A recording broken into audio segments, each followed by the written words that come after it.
ወጣቶች ህይወት ማሳያ ተብሎላታል። ለማንኛውም እስኪ ቤቴሌምን ቲክቶከሯን ወደዚህ ሞቅ አርጋችሁ ጋብዟትና ትንሽ ነገር እናውራት። ለቤቴ አቀባበል ቤቴ ወደ መድረኩ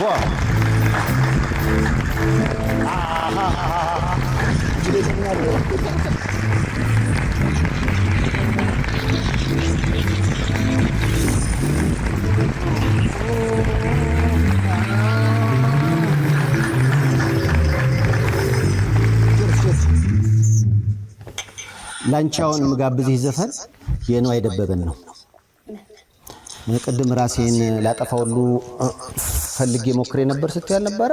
የነዋይ ደበበ ዘፈን ገና ገና ገና እንኖራለን ገና የሚለውን ጋብዤሻለሁ። ጋብዟት እናንተ።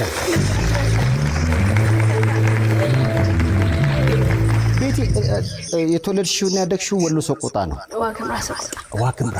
እዛ መወለድ ምን አይነት ስሜት ይሰጣል? ያኮራል። እግዚአብሔርን ፈርተን እንድታድግ ያደርጋል። ለሰው ሁሉ ቀና እንድታስብ ያደርጋል። ከልቤ ነው የምሬ። በጣም ጸዴት ልጅ። የልጅነት አስተዳደግሽ እንዴት ነው? መካከለኛ አይነት ነገር እንደዛ ነው። ቤተሰቦችሽ መተዳደሪያቸው ምን ነበር?